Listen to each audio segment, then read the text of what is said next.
It's blocked. Put your hammer to the skull. You won't be bothering us no more. I really didn't understand what was happening. It was funny when all the blood started coming.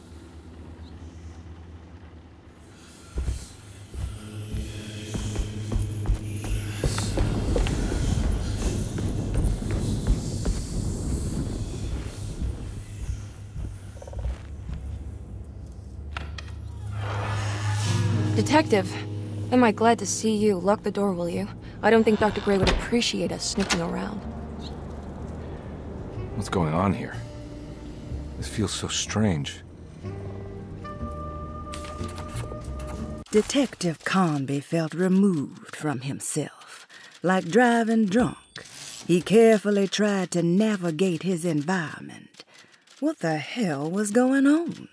Was he finally losing his mind? At least Emily was here to call the police if he went off the deep end.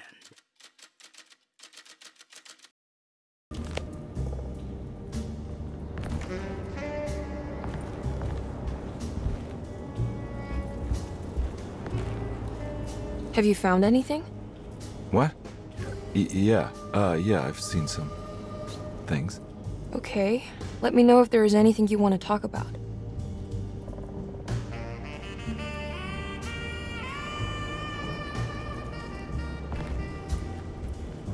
You don't find this place strange? Dorsetto is certainly one of the stranger places I've been to.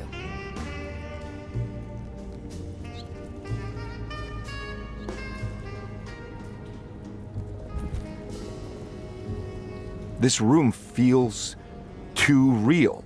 Hyper real. More than anything I've ever experienced. Okay. I don't see what you mean. Forget it. I gotta get back to breaking the contract. Yeah, that's what I was doing.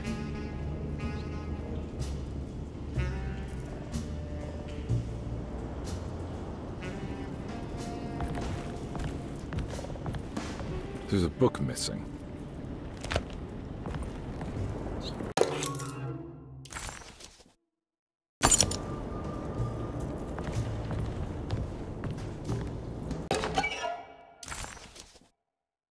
Hey.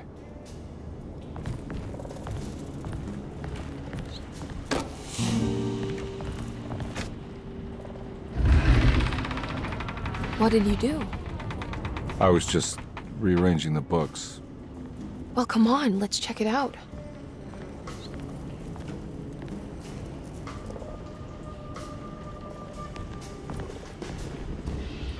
I think I'm beginning to understand. Dr. Gray is dealing with some kind of mass delusion.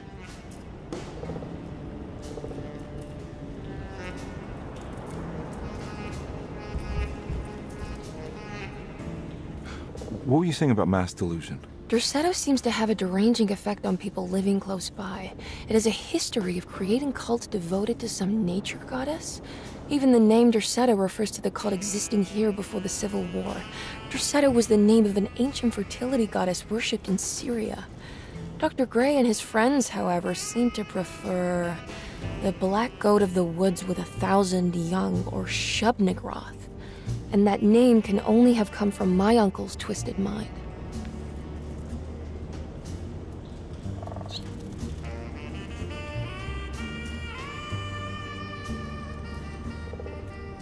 You think all of them are in this cult business? Even Jeremy?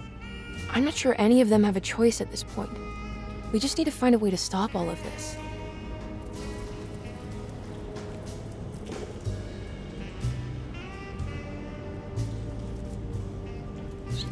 I've been so busy trying to free your uncle from the promise he made to the Dark Man. I guess I kind of just let everything else go. Don't worry, Detective. I feel like we're close. I'm sure Jeremy will turn up. If he is part of the cult, he wouldn't want to miss the Feast of St. John. I just need enough information to make him see the truth. I hope you're right, but I doubt he'll show up. Not as long as the Dark Man's got him hiding.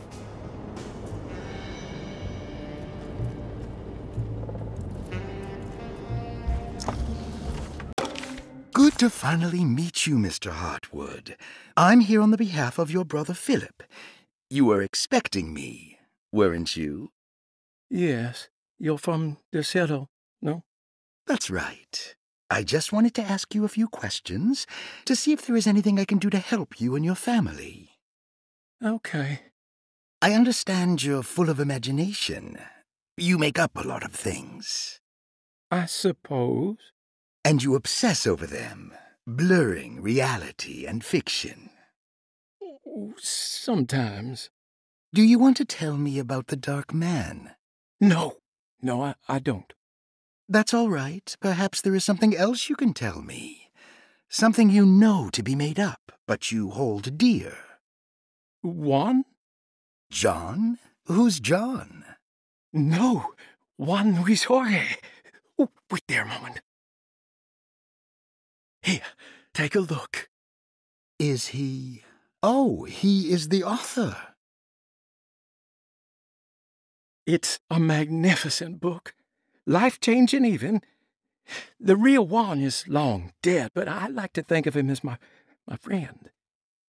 My most beloved friend. I see. Do you often do this? Fantasize about people you read about? No. Well, there is Jacob. Who is Jacob? Turn to the last page. Oh, it's a newspaper article. The Prisoner of Ice, Jacob van Ostad. Is he also your beloved friend? Oh, no, Doctor. Not at all. He is the fire that fights fire. Yes, I think it's clear your overstimulated imagination, this mania, needs to be tempered for you to live a normal life. I know your family calls it the Hartwood curse, but I want you to know that there is nothing supernatural about your condition. It's all inside your head. And with that, I'm very qualified to deal with. In time, you will be cured. In time. Yes, in time we will exorcise all your demons, all the dark men. Yeah! Please, Mr. Hartwood, calm yourself. What happened? Oh, don't you worry your little head about it, Miss Hartwood. Your uncle and I just had our first breakthrough.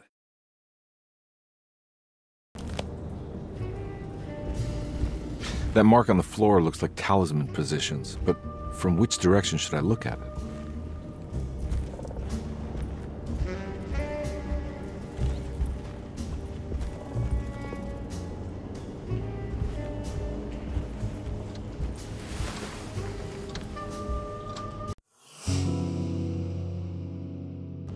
Huh.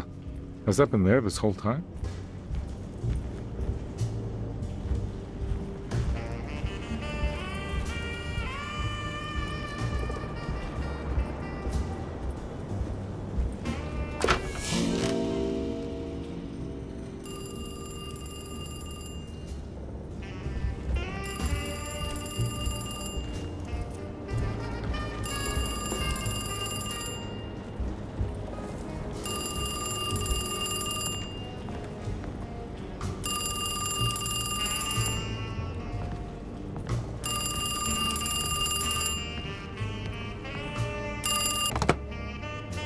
Hello?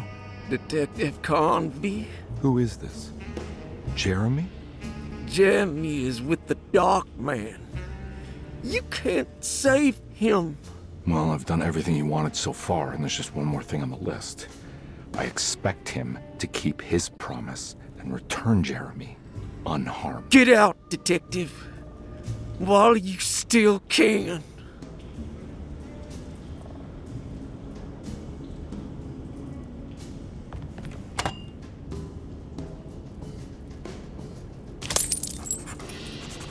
Detective Conby wanted nothing more than to make sense of it all. But clearly, that was not in the cards right now.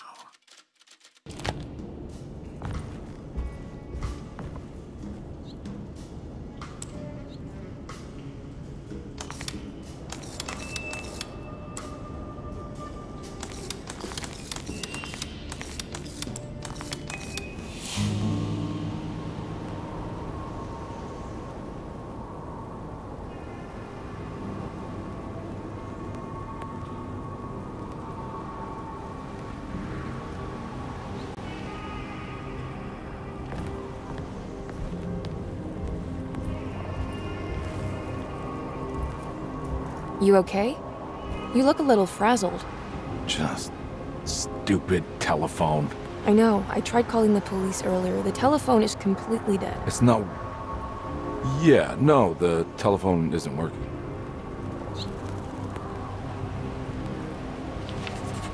Detective Comby was worried, Emily could tell, that she could see the madness written on his face.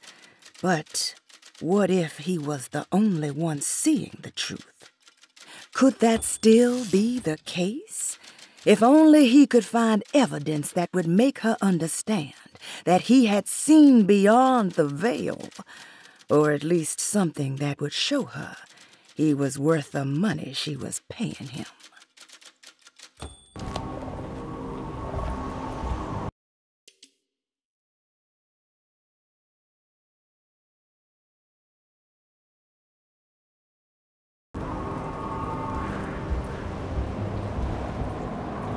Miss Hartwood, I think you're gonna want to see this. Is there something in the closet? Yeah, there is. You don't see the very obvious gate leading to whatever Jeremy's madness is serving up next? I don't understand. Are you making some kind of fashion metaphor? I'm sorry, I don't have time for this. Can you just tell me what you're doing? You don't see this! It's fine. It's fine. Catch you later.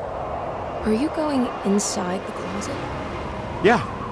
You got a problem with that? No. Do what you think is right, Detective. Sorry, I didn't mean to. Goodbye, Miss Hartwood.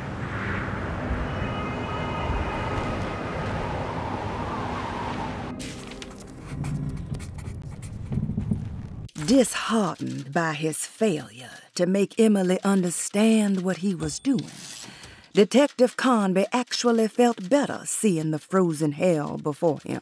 There was a finality to it. Its clear symbolic opposite to the dark man's desert made him realize this was the end.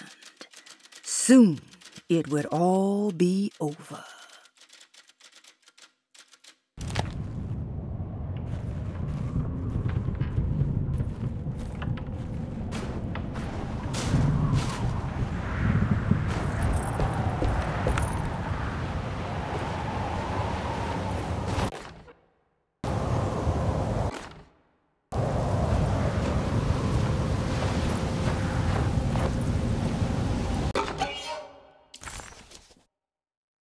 What can be said about Jacob van Ostad without evoking contempt or apologia?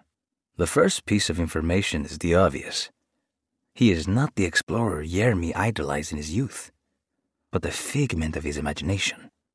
If you want biographical facts, I am not the one to answer such questions. In the case of Jeremy, he is a guardian of imagination, or rather a persona appointed the role of containing a self-sabotaging mania. However useful Jacob once was, his loyalty to Jeremy has slowly been replaced by fanaticism. Like a firekeeper who has for decades been burnt by his own sacred flames, now does what he imagines the fire wants. Jeremy has lost all control over Jacob and suffers greatly because of him, but is admittedly also still invigorated by his labor.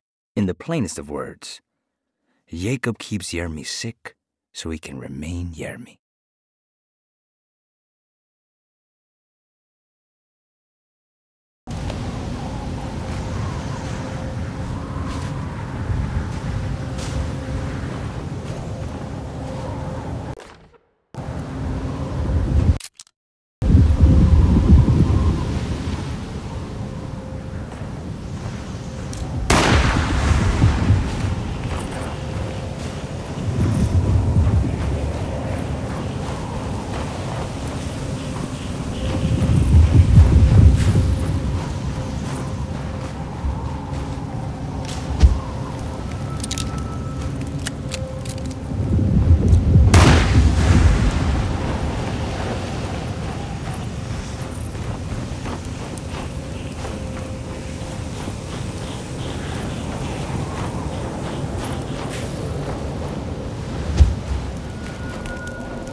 Hey, you! What are you doing here? What is this place? Turn back, detective. You're not wanted here. Whoa, take it easy. I'm not your enemy. Oh, you're wrong, detective. You're wrong.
stars aligned, Jeremy, or maybe that is what you need to temper that mania of yours.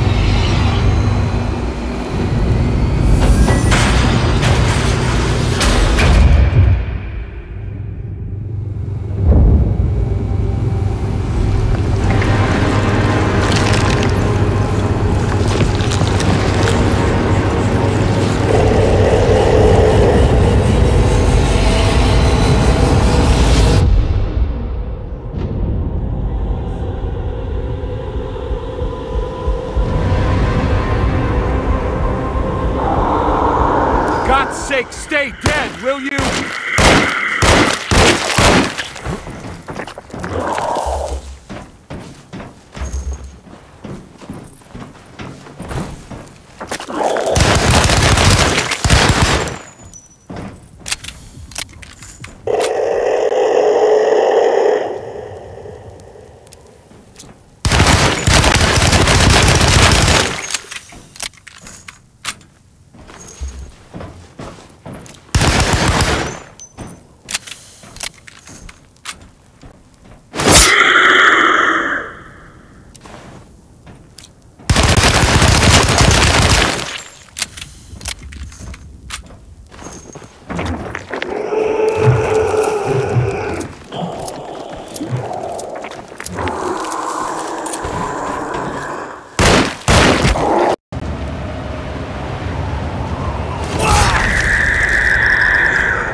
Hey, you!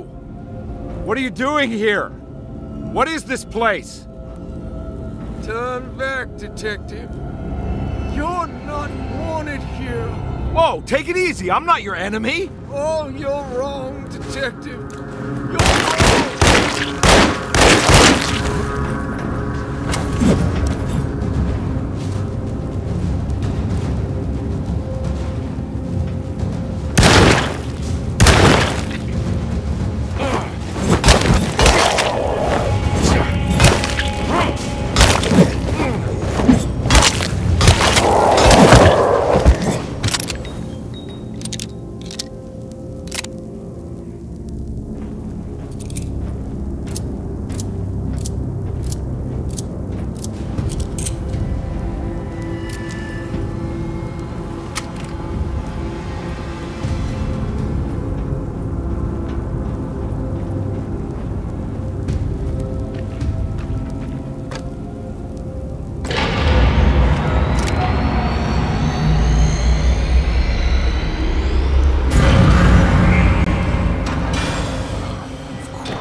Stay dead, will you?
Jeremy? You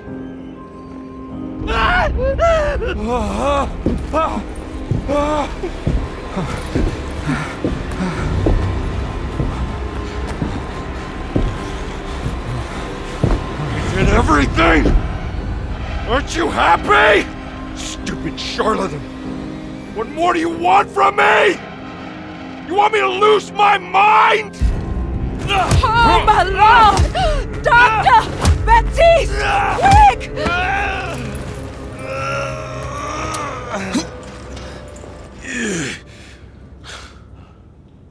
Jesus.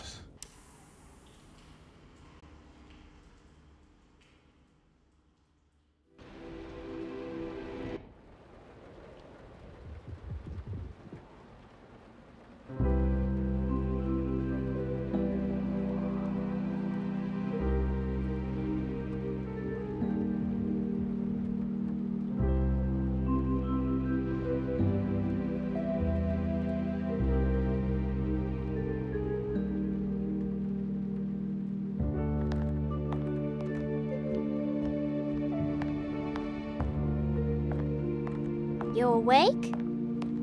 You are awake. Mr. Conby's up. Hey, buddy. I thought you'd be knocked out for the rest of the night. Come on out and join us, will you? I'll save you some gumbo. Good to have you back. You gave us all a good scare. What happened? You had a psychological breakdown.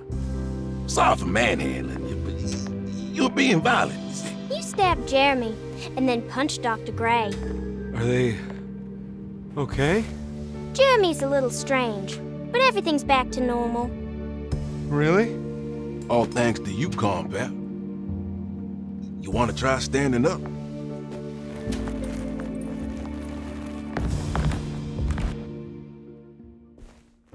Well, if it isn't the hero of the day. How are you feeling, Detective? Never better. How about you two? Hey, Jeremy, I didn't do too much damage, did I? Things are fine. Very quiet. What's up with him? Painkillers? No. You see, despite you having the finesse of a one-eyed butcher, you managed to lobotomize dear Jeremy. I did what? It's actually quite impressive. It's not like I hadn't considered it myself. I just wish Jeremy could have been helped without reducing his personality to that of an oyster. But he's gonna live. Of course. As long as someone keeps feeding him, he'll outlive the best of us.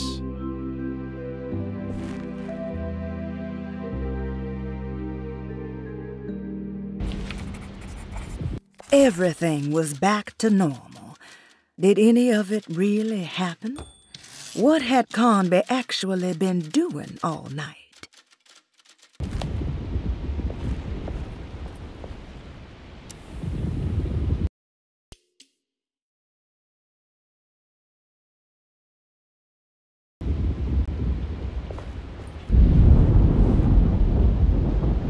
Does Emily know about Jeremy's condition?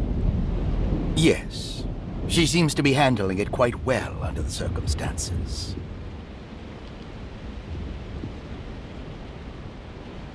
Does she still want to take Jeremy away from Derceto? I will have to insist that you do. This is not that kind of institution.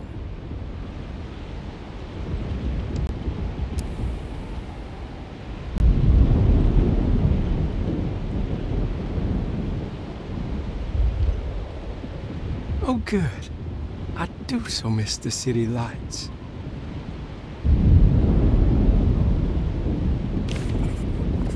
Case closed. Detective Conby had found Jeremy and brought him back to Derceto.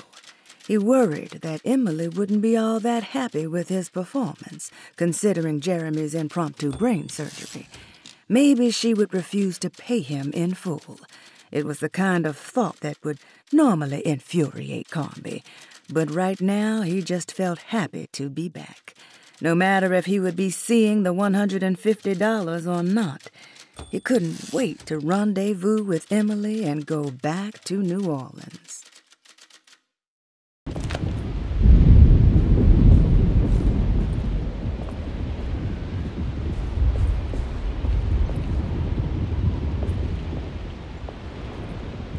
Hey, Ruth. Glad to see you made it back to Derceto. You too, Detective.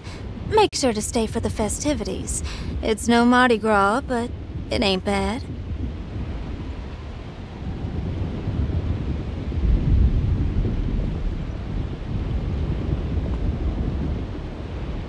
You seen Emily around?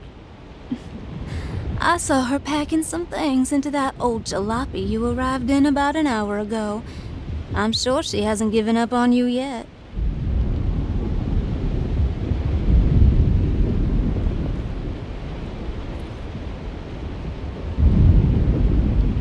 Catch you later. Looking forward to it, Detective.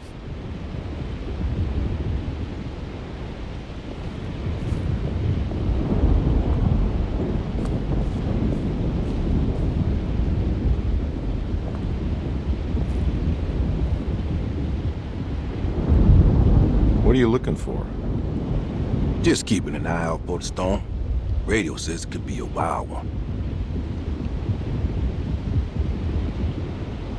You don't know where Emily is, do you? She's packing some of Jeremy's things. Said she wanted to take them away. I'm sure she'll come and get you when she's ready.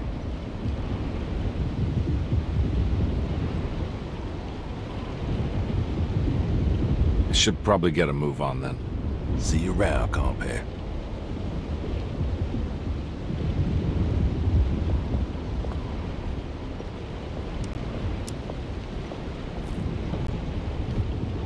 Good to see you back on your feet, Detective. Have some gumbo. Thanks. I'll save it for later.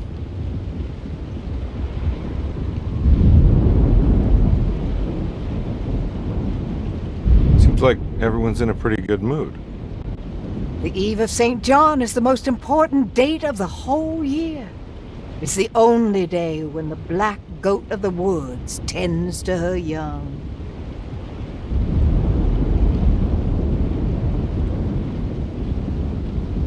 I'm gonna go look for Emily. Don't worry about her. She wouldn't leave without you, would she?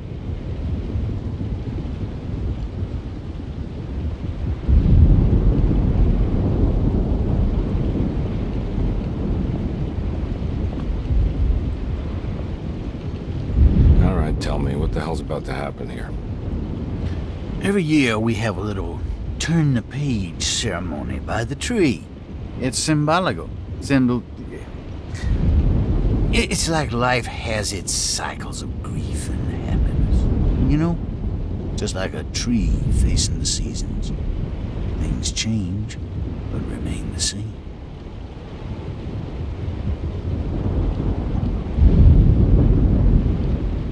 So this is basically New Year's Eve, but with a tree metaphor.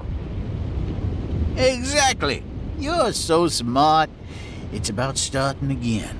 I mean, who could use a positive message like that more than a bunch of lunatics like us?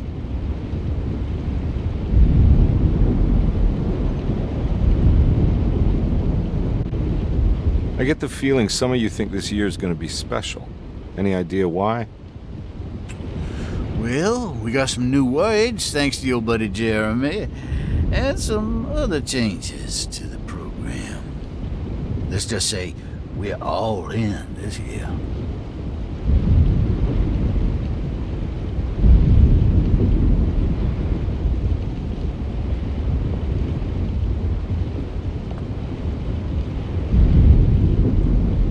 That is one impressive tree. More impressive than you could ever imagine.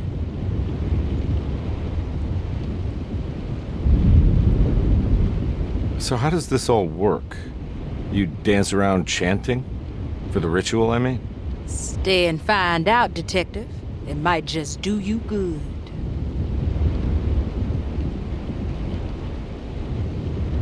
You haven't seen Emily, have you? No, Detective. I haven't.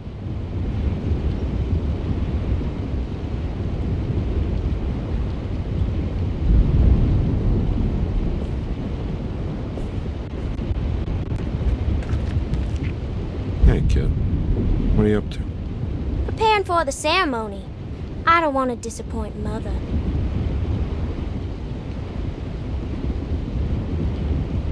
What's your part in this?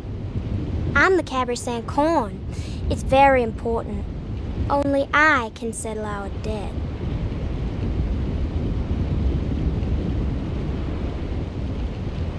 You know, I had my doubts, but you are in the right place, Grace.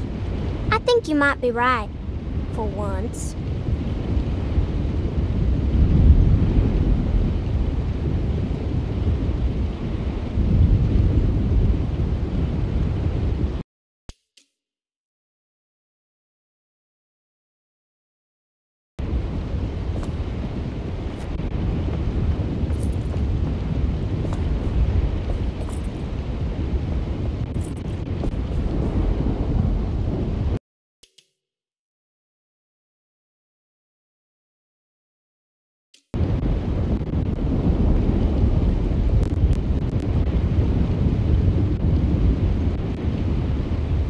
Everyone knows what to do?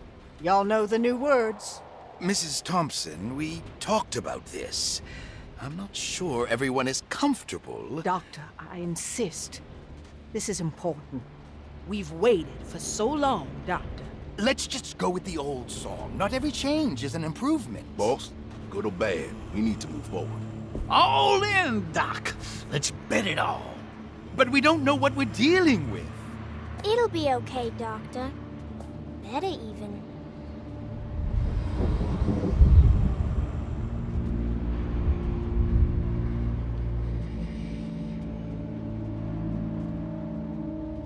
Ever there praises and abundance to the black goat of the woods. Hear us, brother. Take pity on us. Take pity on us. Ever Hear there us, praises Mother, and praises abundance and to the black abundance. goat Take of the pity woods. on us. Hear us, Mother, and take pity on us. Take pity on us. Ever there's a praise and abundance to the black goat of the woods. Hear us, Mother, and take pity on us.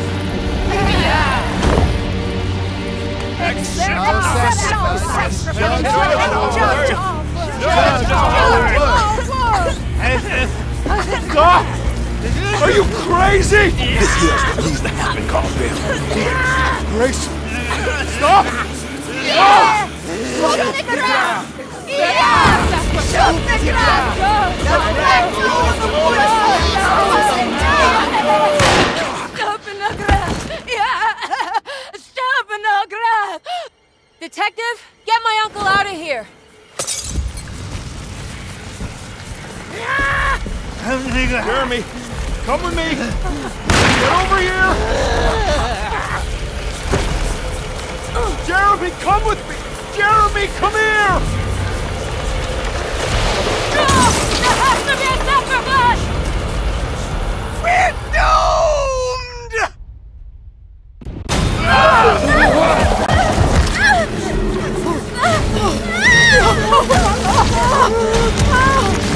Jeremy! Come on.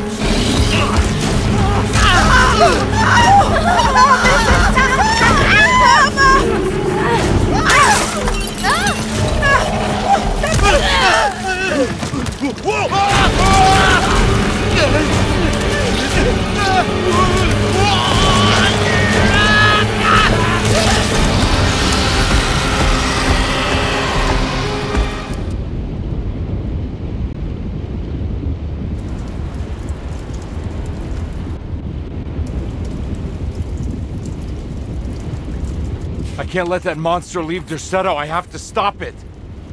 Emily Hartwood arrived only moments later. Together they said farewell and left the people of Derceto to their St. John's Eve festivities.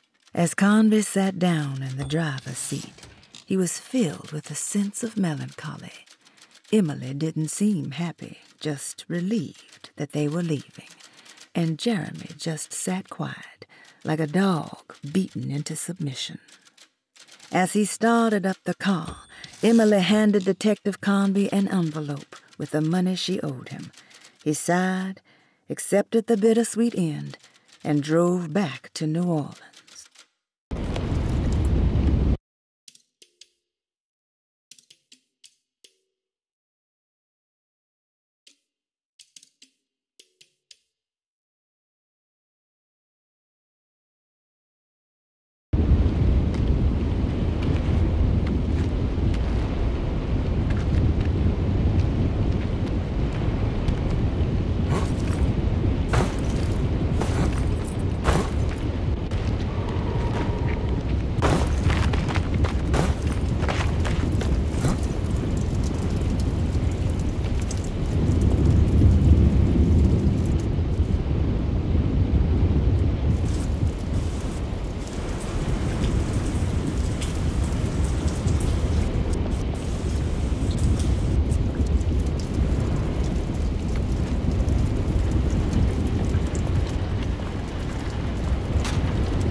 out of bullets.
Detective! Oh, what the hell was that? I tried to tell you. There was so much evidence. Their devotion to the Black Goat was like nothing I've ever seen before. I felt so dumb believing any of it, but I'm glad I did. Are you okay? Everything is out of order. This isn't the way the story goes. I shouldn't be alive. Yeah. Oh, you're welcome, buddy. How are you doing, sweetie? I kinda like it. You ruined everything, but I'm not mad.